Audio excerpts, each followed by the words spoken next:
right, this is the JFJ Conspiracy Podcast, where the shop talk is rock. And as you can see, we've got a little something special today. I've got a very special co-host in Ronnie Barnett. And Ronnie, why don't Hey, you yeah. do the honors and introduce our guest, would you please?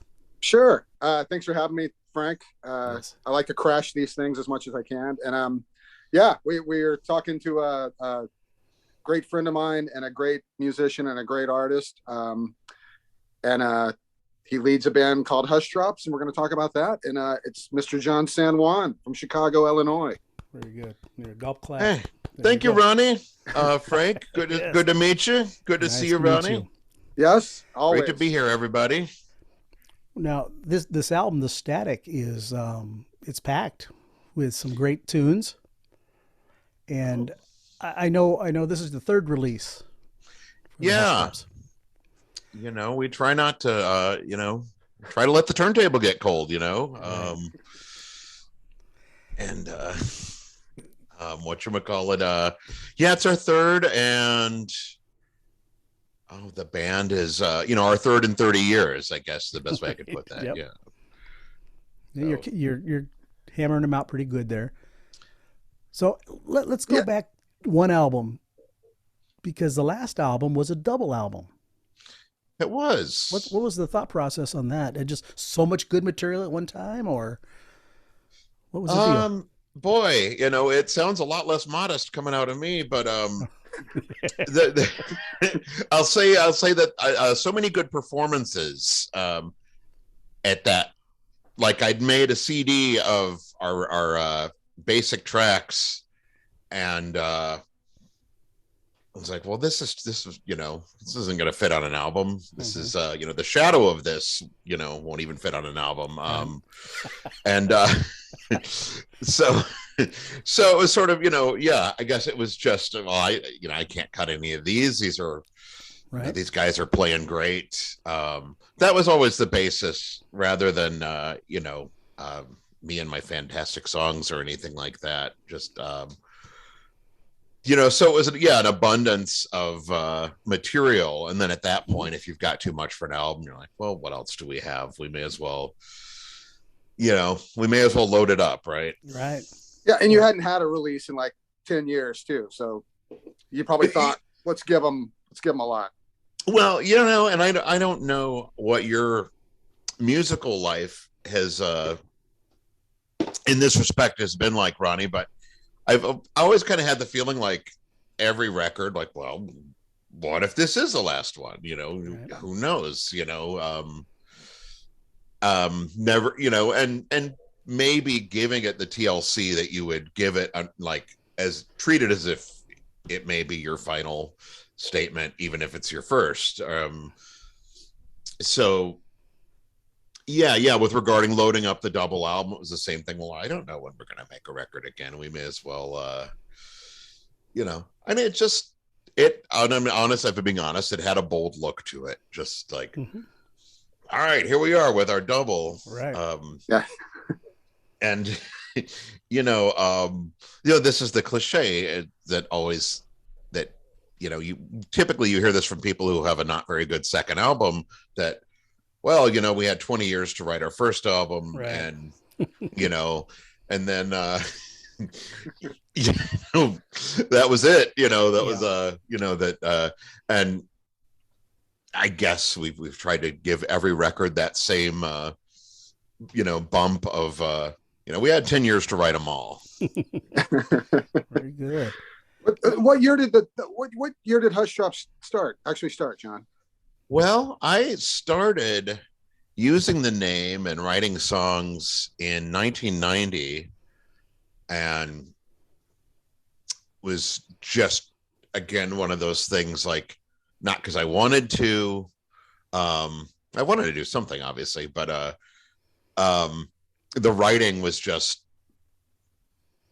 well, I guess somebody's going to have to write songs. I don't know, maybe a lot of songwriters start on that basis, on a sort of not it basis. And I think that's how I ended up.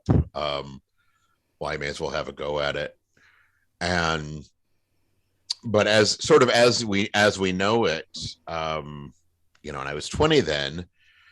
3 years later, I met Joe Camarillo, and so it's sort of, it's like the Quarrymen, and then forgive how lofty this sounds like it's about to get. It's like the Quarrymen, and then like, oh well, it's not the Quarrymen because now Paul's here, and right. Then George is here. Joe and I were together for a good 9 years before Jim came along. Jim Shapiro, who, again, it was like a pie of three pieces. And so it was like a third of a pie for several years. And then it was 2/3 of a pie. And then, stubbornly, we stuck around until the final pie piece came along. Right. Did you play a lot in the 90s? Like, did you during that heyday of the 90s and like, Oh, I feel like we played every weekend. Right. And, there's something, you may remember this about, being in your 20s, that it's like, it's a legitimate choice. Like, yeah, we'll just play every weekend and people will keep coming. And, whereas you get to a certain age or a certain stage of your career, your audience gets to a certain age, and it's like, we should maybe play twice a year, and hopefully, hopefully people will book a babysitter and show up to see us. But yeah, I guess that's whatever it is that makes your organization, your band, gives it its character. Probably comes from that. A lot of it comes from that period of playing constantly. Right. Now I know. You lost Joe, and did he play on the entire album? He is on. Let's see. Let me have a look at this thing. He's on. Looks like he's on 11 songs. So 11 out of 14. So yeah, he's on most of it. Good. And even some of that was Frankenstein from live tracks, where we found out that we'd been recorded, and Jim and I were able to overdub onto his drumming. And the two songs, well, one of them doesn't have drums, but the other two that he's not on, our friend John Perrin from NRBQ ended up overdubbing drums onto my demos. And I don't want to say I can't tell the difference, but I'm not aware of the difference. Like when I've listened to the album, it all just kind of sounds like the same thing, the same person talking to you, It flows really nice. And that's a lot like, Ronnie knows the situation of piecing together an album after the fact. Yeah. And you guys both, hats off to both of you, because like I say, this particular album here, it's got such a neat flow the way it goes. The sound, so warm. Oh, it's got a really nice, it sounds like it was done in an analog studio, and I don't know how you recorded it, if it was done on computers or if it was all done on tape, but it sounds, for my ears, it sounds like a tape recorded album. It's tapey. It's real tapey. Yeah. We used, it was one of those things, like there were a couple of steps in the process where we had to, like for instance, the live drums that we flew in or whatever, like a couple things like that, where we had to use computers just as a matter of transport. But yeah, by the time it went off to be mastered, it had lived on several stages of tape. And a lot of that was, again, it's not the cheapest or most practical way to do things necessarily, but again, like, well, this is, how do I get this to sound like a Grand Funk album or whatever? Right. Like just a specific, whatever, that kind of, that sound. Yeah. It's a classic vibe. It's just, and again, the songs some of them are very quirky. You've got, Carrie's Got Acid and little quick little songs like that. But yet, again, like I said, it just sounds like you guys sat in the studio and just jammed out at the same time. And really good band vibe. Yeah, it must have been fun to sequence, John, with all the little bits and the maybe fun's not the right word, but I'm sure you went through several, and it really is a good sequence, which is hugely important. Go ahead. Oh, for sure. Yeah, thank you. I appreciate that, and yeah, I guess it's something that I really like in my own listening. Is to say there's certain records that I can't believe how amazingly they sequence their album, and it seems like it's touched by the hand of God or something. So you're always just trying to, if you could even get a little bit close to that, you're all right. And some of this is probably just like undiagnosed ADD or whatever, but like I noticed like Who records, like specifically from like Sell Out and Tommy onwards, that there's all this like these 30-minute songs or 30-second songs. I'm sorry. They have both actually. But 30-second songs are these really things where there's just a theme and it appears and then it's gone and you're on to the next thing. And, you get used to hearing that sort of thing enough.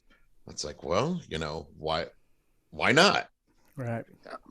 I just wanted to say, away from the record and just talking about the band, like I think Hushdrops, like a band is more than just like good playing, right? It's about personalities, it's about people's opinions, and Hushdrops has that. I know Jim well too, and he's and just knowing what I know about Joe, I can tell, you can hear that on the record. Like Bob Ezrin, I heard an interview with Bob Ezrin recently. He's like, look, I could come in and replace the drummer, but the drummer might be the guy who, calls the shots in the band, so to speak. You know what I mean? Right. But to have that mix of three people, and I feel our band had that too. Very much so. Yeah. Yeah. It's special, and you can hear it. You can hear it in this record. You really can. Like, I'm calling it a record as I hold the CD. I need to get the vinyl. But anyway. It's a record. Yeah. No matter. In any form, and as a fan of the Muffs, and I saw you several times. We played together, I guess a number of years ago now, but yeah, there was something about, as intense as your concerts were, I know that was an intense band.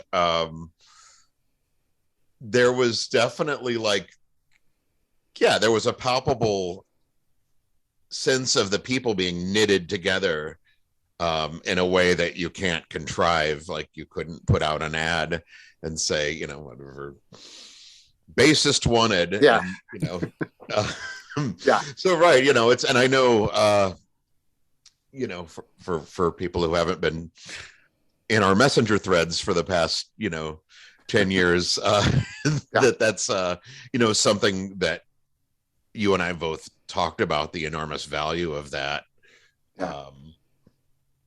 The musical bond and the personal bond sort of being the same thing. Yeah.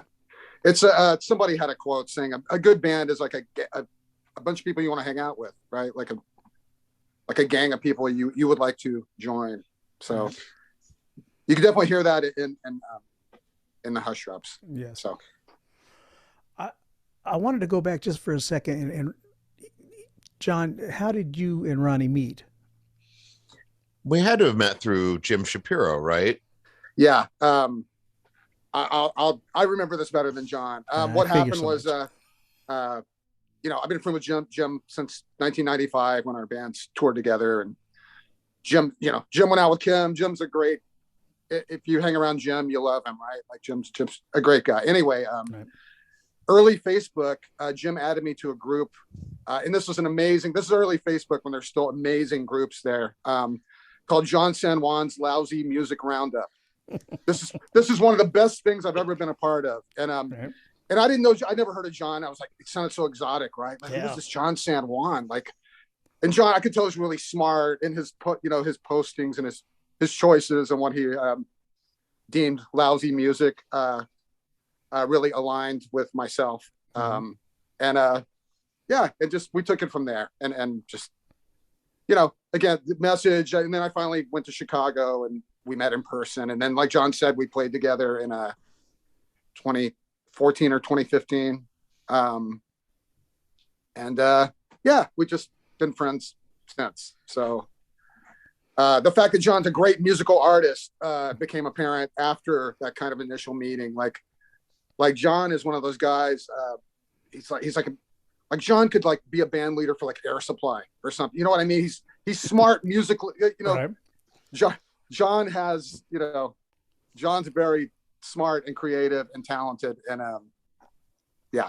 so. Oh, my wife she'll be thrilled about the Air Supply compliment. First thing that came to my head. I don't know why. Yeah. Okay. Next time, we have any sort of, financial discussion. She's like, well, look, Ronnie said you could go and, work for Air Supply. They're more sophisticated musically than they get credit for. Just There saying. you go. Yeah. Now, John, when it comes to songwriting, do you do lyrics and music, or do you? And if you do, what comes first for you? Because it seems like everybody I talk to has a certain process, and they need a melody before they need lyrics, or vice versa. And where do you draw from? Melody for sure, and which can sometimes, like if I'm lucky, it'll be joined by lyrics. Mm-hmm. Like that's what you want. That's like, optimal surfing conditions or something. Right. But a lot of times it is just melody and sort of chasing whatever promising fragment you get with a butterfly net. And, right. But it's one of those things like when you're cooking, actually when somebody else is cooking and you come into the house, say like, hey, what are you cooking? That smells really good. There's something in the songwriting process that, if it smells good, you keep chasing it, I guess. Mm-hmm. Very good. I've noticed that, Ronnie and I have talked a lot, and he said this several times, that not just anybody can write a song. Anybody, I think, can write a poem. But to write a song, and a good song, that takes a certain something. And, we know Kim had that, and you definitely have that.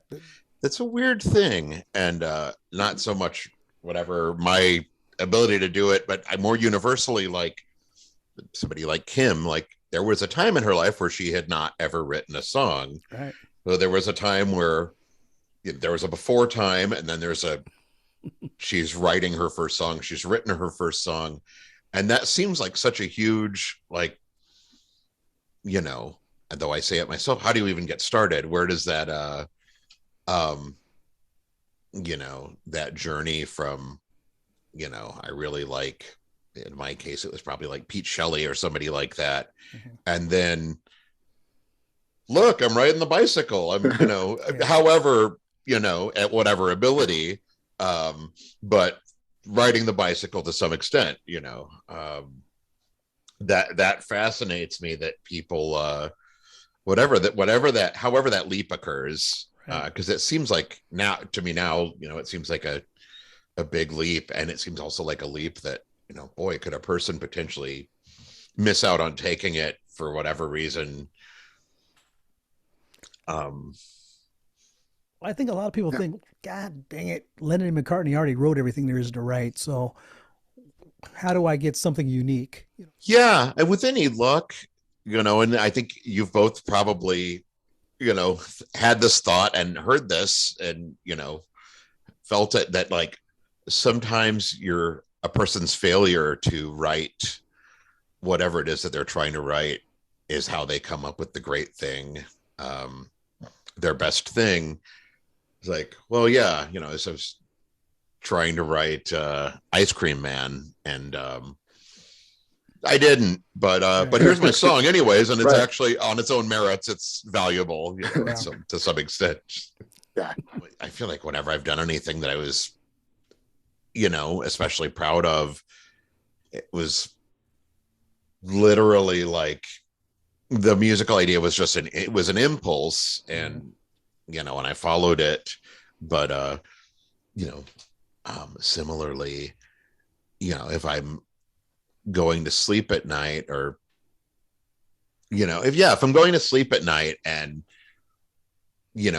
start hearing a song or something like that, like, well, that's just too bad.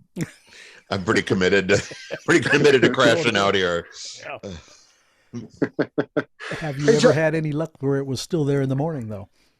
I think a couple. No, it's never still been there in the morning, but there's been a couple times in life where I had the discipline to actually deal with it in some way. Like, no, just get up and, but that for me, that's very much easier said than done. I mean, whoever our heroes are, I would think that most of them have some, that there's like another 10, Black Sabbath, Ozzy era Black Sabbath albums out there that, Bill Ward couldn't be bothered to wake up and, just hum into a tape recorder, Right. Now, I've also noticed on Facebook that there's been, have you guys done a couple live shows since this new variant of the pandemic? Oh, well,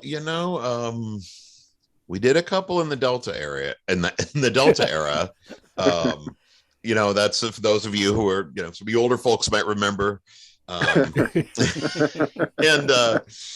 we canceled a handful of things. We had a big January set up, but you're not going to invite all your favorite people. Hey, everybody, let's all get together. So we have one at the end of the month that was sort of based on, the numbers are predicted to start going down. Whether or not we're able to actualize it, in a week and a half is anyone's guess, but I'm hopeful enough. Yeah, it's hard to release a record during a pandemic, right? Or a book or whatever. Yeah.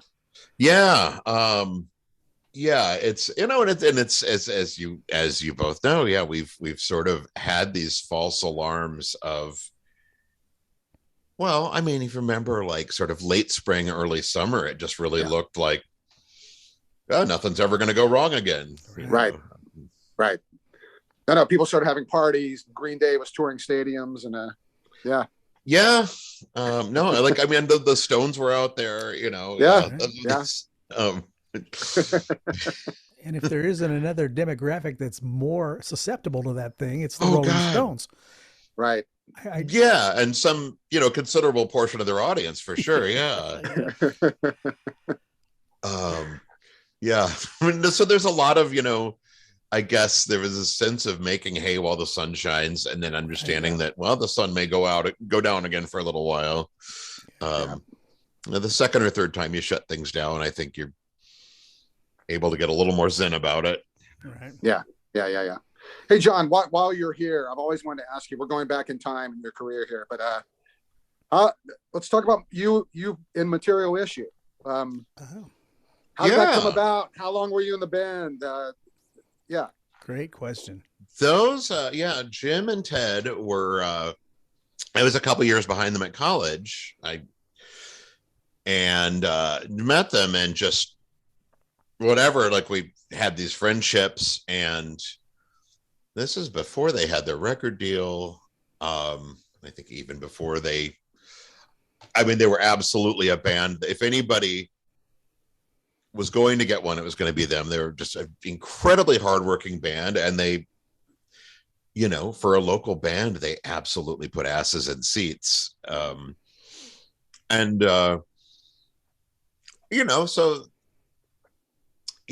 This friendship, and they sort of helped me out with some of my first efforts at recording. They'd go record with our friend Jeff Murphy and Zion. And yeah, Mike and Ted came along with the first session and just kind of helped out in their own way. And so it was sort of like they were like these big brothers, and I was this, little brother that, they were keeping off the street or something.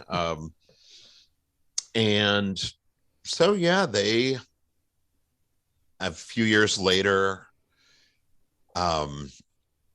they put out, I guess, their third and final major label album, which I really liked. It was produced by Mike Chapman, who I thought just brought out something in them.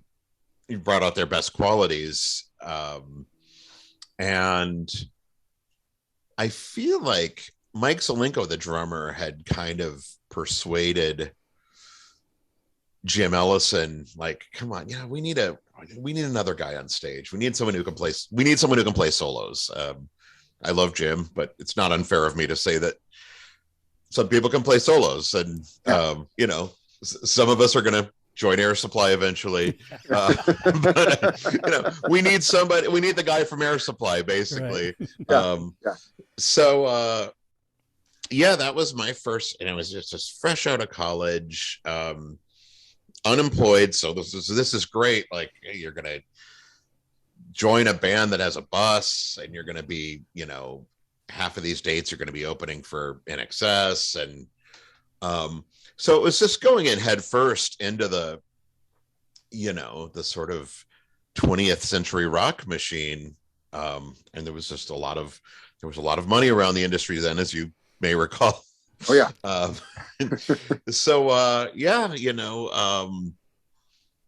But also, God, imagine being, 24, and everyone else has had, this sort of rock and roll lifetime behind them at this point, all this experience. And I can only imagine what my own greenness in the sort of submarine of a rock and roll tour must have been like to deal with. So to the extent that it worked, I'm really thankful for the experience, because it got me hooked. It was, running off and joining the circus. But it was also a weird time for the band, because, they were at a point in their career where things weren't necessarily going the way that they should have gone. And interpersonally, I think there were some, not everything was going as it should have gone. So, whatever I brought in there, I can see retroactively, like, that I could have been an inflammatory to some just, emergent dysfunction or ongoing dysfunction. So it was I was there for one tour, and as I say, right, some of the first times I ever played out of town was playing those hockey and basketball venues, supporting NXS. And this seems relevant to me, so as long as we're talking about sort of where the industry was at that time and what kind of tour it was almost entirely secondary markets. And I think the whole impetus for that tour was NXS had gone out the year before on whatever their most recent album was, and came back from the tour with, millions of dollars in unsold merch. So they'd already done New York and Chicago and LA and whatever. And I think it was literally like, the merch company, like, all right, so you guys are going back out on tour. And, it's a very Spinal Tap kind of scenario. Like, yeah, they were still flying in airplanes and riding in limos. So, I suppose being in Casper, Wyoming is in some way not that much different from being in Chicago or New York. A lot of females in the NXS audience. Yes, absolutely. That is absolutely how I recall it. No, I'm glad Liberty DeVito isn't narrating this. One of our favorites. Hey, what do they have you set up on stage, John, as the extra guy? Were you behind Ted and Jim, or were you front stage alongside them? Well, initially, this is, I could, it's been long enough. I think I can tell all these stories. When we did the sort of all the album launching stuff in Chicago and the club dates at the beginning, it was, everybody up on stage, everybody playing through the whole set. At some point when we hit the stadiums, and it's perhaps unfair to ascribe motives to someone who can't speak for himself at this point, but suddenly I'm a little further back and kind of got a little monitor back here, and and I'm actually not playing on all the songs now, and from my perspective, it did seem like the extent to which this deliberate delineation was being drawn. It's just like, well, this isn't really why I started playing music. I suspect now I'd be pretty, I think I'd be a lot more understanding now than I was then, that's a lot of youthful ego, to tame. Yes. And again, it's also one of those things. It's like, well, would it have, that sort of thing is probably, that's an easier pill to swallow, perhaps, if you're sort of told like, well, look, here's what we're going to do. But that's tough, it's like, whatever. It's anything that you would compare to like going to work in your friend's grocery store or something like that, that mixture of friendship and business. Mm-hmm. There's all sorts of, any number of potential, pitfalls. I want to talk about the album for just a second. When you put out this most recent album, The Static, I know it's on on Bandcamp. Yeah. And did you get it distributed to record stores, or is it locally in Chicago, or how can your fans and our listeners pick this up? Well, we are on a label now, for the first time honestly, the first time in our career. So we are on Pravda Records, which is a Chicago label that's been going for, I think, 35 years now. And again, when I came to town in my, at 18, they just seemed like the improbably, oh God, those guys are 24, these, these elders, that, I wouldn't dream of mingling with. So Pravda has put it out, and they've, obviously,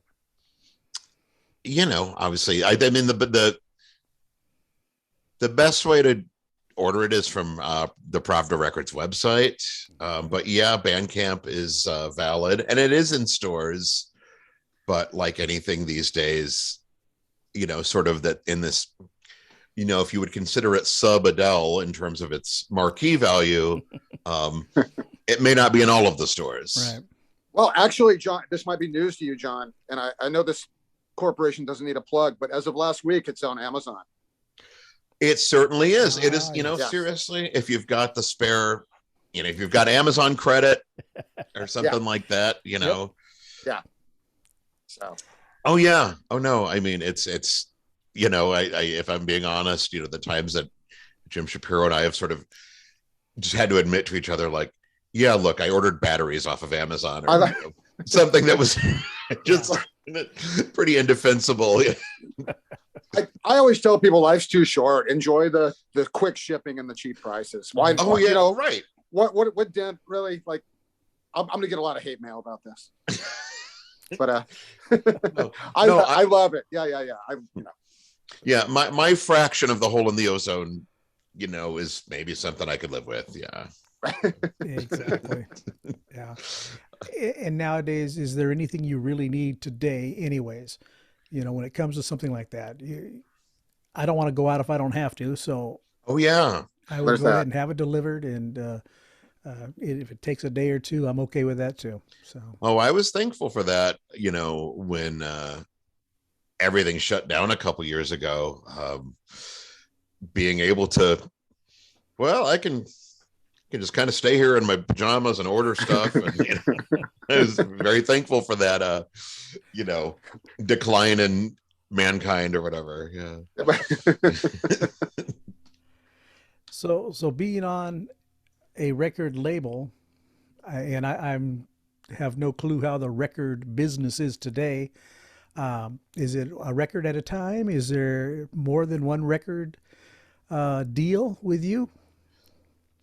Yeah, in this case, I think if I was 20, that it might have been a record deal for, well, yeah, we're going to sign you up for the rest of your life, right. Or, get a piece of this, anything you might do in the future. I was, I was 51 when I made the deal for this record. Mm-hmm.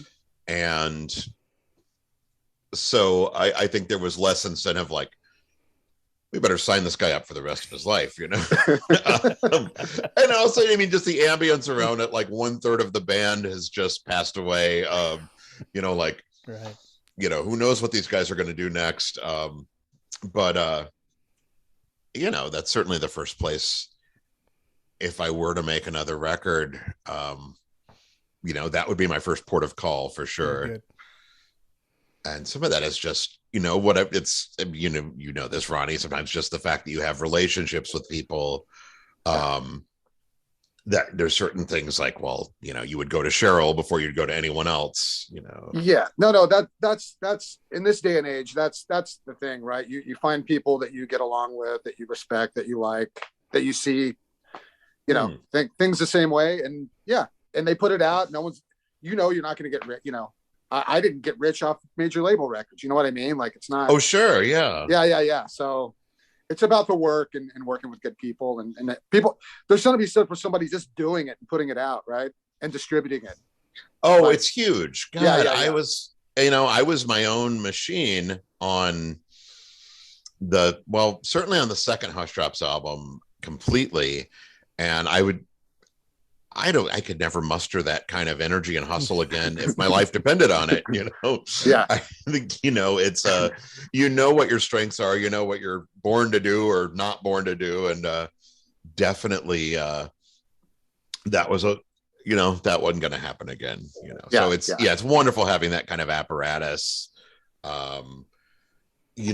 somebody, just having a machine where they're routinely working with the publicist and with radio and record stores and so on. Yeah. And I was going to ask about that. How is the radio airplay been in today's streaming world? And what's the initial feedback been for you? Well, it's weird because I want to refer to things as being local, but nothing's really local anymore. No. Not like, no more they could say, look, if you're in LA, you should tune into this podcast and, talk to these guys. But there have been a handful of, certainly in the initial run out of the album, we were getting played a lot. And on sort of, I think probably things that, left of the dial, as it would have been back in the day. But, nobody's listening, nobody's listening on terrestrial radio anymore. Just great. Had the signal, the signal quality that I had to, all of us old timers here, like, right. If you wanted to hear punk rock, signal quality was not going to be amazing. No, and it was 2 hours on the indie station on a Sunday night, right? Oh, like, way past your bedtime. Yeah. I'd have to go basically up to the attic to get a decent signal and have the radio pointed a certain direction and still holding the cassette recorder at the same time. Oh yeah, right. Yes, of course. Because when am I going to hear this content again? Yeah. I mean, I'm sure there's a lot of songs. The first time I heard Holiday in Cambodia, for example, that was, that had clearly been like, somebody holding a cassette player up to a radio, and like that was the copy that I was hearing. You would often have to hold the antenna as well. Right. Yes. Right. Yeah. No, I mean, and I remember, setting, I guess before the VCR era, like, putting a cassette on to record right before I went to sleep. If there was, the Sunday night concert, the Go-Go's or whatever, like, well, I'm not going to be able to, it's a Sunday night. I'm not going to make it up for that, but if I press record now, I'll get some of it. I think I bought some Elvis Costello bootlegs that way. They were cut off halfway through the performance, You used to buy them in the back of the magazines. They'd have all the different bootlegs. Oh, I love those. Yeah, the incomplete bootleg. Yeah, that's very real, very visceral memory here. Yeah. Oh, yeah. Of dubious quality often, because back then they would press up anything, whether it sounded bad, through the wall. These days, if you buy a bootleg, it's going to sound good. Nobody's bothering with a bad one, right? But, Oh, and the fact that you can actually check now too, like, whatever, the certain artists, heavily bootlegged artists like Led Zeppelin or somebody, like, Mobile, Alabama 75. Like, it would take me a second to find out, whether it sounds like trash, right? 9 times out of 10, you can check it out on YouTube and watch it first. So, for sure. It's amazing. Remember, content. There were no good sounding Led Zeppelin live shows until the live album "How the West Was Won" came out. All of a sudden, there was all the good sounding ones came out. Somebody leaked them all. There you go. Yeah, God, that was an event. Yeah. Oh, very good. Hey, Ronnie, do you have anything else that you want to get out there with John? I think we talked a lot. I think we got a lot out there. I think so. Yeah. I mean, hopefully we talked about the album enough to where we garnish some interest on our end from our listeners. Like I said, they're all about our age, and I think friends of mine will really enjoy this album. I think the sound of of three mature gentlemen laughing is I think that's its own sales pitch, honestly. Yes, absolutely. Absolutely. And they'll hear the song and discover it. And, it's great. And of course, So like I said, it always helps our numbers when we have Ronnie on because please. One other thing, John. Let's talk about the graphics for just a second, because all the Hushdrops releases it's like a deck of cards. It's like the B-52's first two albums, right? They look right. You have this similar, And I think, do you get is it the first, I don't know how many Ramones where they stuck with the branding, it's a thing. I didn't want to, you can, if you're watching, they're everywhere. It's beautiful. But it started with our first single, and I just like, I think it looks really drab to have our faces on it, like this isn't an Eddie Money album, it's not gonna be like me talking on the phone at a payphone or something, or ironing or whatever. So I just had this idea of like, well, what would I like if I couldn't hear it, and I could just see it, what would make me want to buy it? And I just thought like an overabundance of bright colors was just sort of what I came up with. And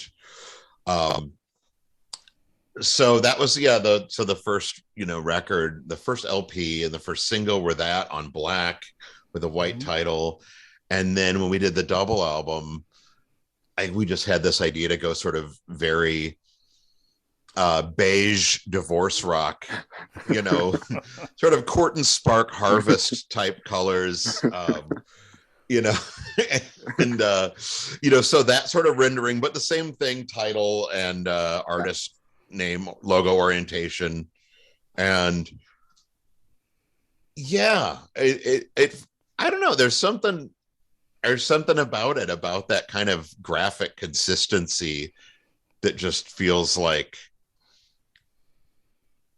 I don't know, it has a certain authority to it, maybe, or it, certainly I perceive it that way. Yeah, I feel like, when the police changed their logo for Ghost in the Machine, like maybe something was lost, They started having problems, didn't they? Yeah.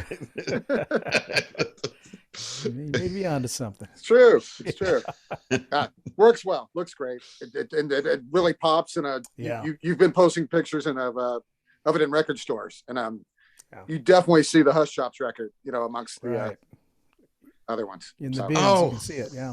Oh, yeah. I'm glad we got that right. And I suppose, again, for those who are watching, I won't spend a great amount of time on this, but there's sort of a collage here in the insert, and a lot of pictures of the band over the years and the three of us, but with a real emphasis on Joe, because it was just one of those things like, well, this is his, his final work, and certainly it felt like Jim and I, there was no question, like, well, let's, salute the dude, and you see there's the custom label there on the front, and then nice sort of there's Joe as a little there's boy. Joe. Well, it's a wonderful tribute to Joe, and the rest of you, and congratulations for getting it done. As we mentioned earlier, kind of working around tracks that are sets that you can't change. I mean, it can be tricky. So, right. And I guess, as in your experience, that even things that, you think in the case of, Kim very well might have, under different circumstances, wanted to, re-record this or, revise this element in some way. There is something about, well, luckily I happen to really like unrevised Kim, so much that, those sort of quirks of, those quirks become strengths, Yeah. No, believe me, it would have all been re-recorded, if Kim were around. But yeah, they're tuning, Joe's the drummer, so you didn't have to worry about this, but like tuning things, vocals recorded with acoustic guitars, you know what I mean? Right. Things that are locked in on the same track. We had to deal. It was kind of like Sid Barrett. Like we had to kind of adhere to things, Yeah, it's interesting because, I got it the day it came out, and, it's just obviously in your grief and my grief and everyone's grief, still just like, that just sounds like another Kick-Ass Muffs record, even knowing everything that, was known. Yeah. I will never know, but I wonder how it would have been received if Kim didn't pass away 2 weeks before it came out and people knew that. Like, we probably would have gotten a bunch of bad reviews. No, I'm just kidding. I don't know. Oh God. That is there's a certain realism in what you say that, like, just because it's different, just because the record is so different. All right. Well, John, it was a pleasure to meet you.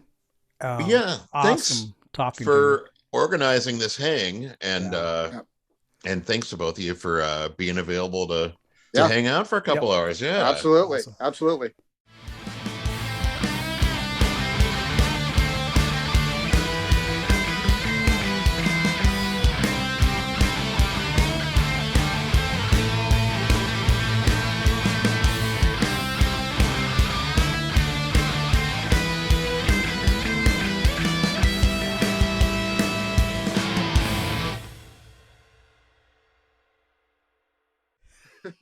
Yeah, my youngest, both of my kids play, and they really just picked it up kind of at their own. Like, the house has always been full of instruments. My wife plays. Awesome. Actually, my wife is a drummer in an all-female Kiss tribute band.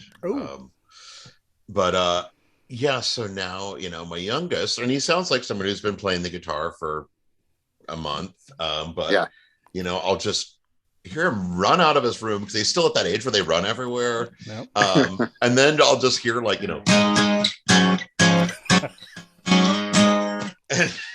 nice. It's pretty satisfying. Yeah.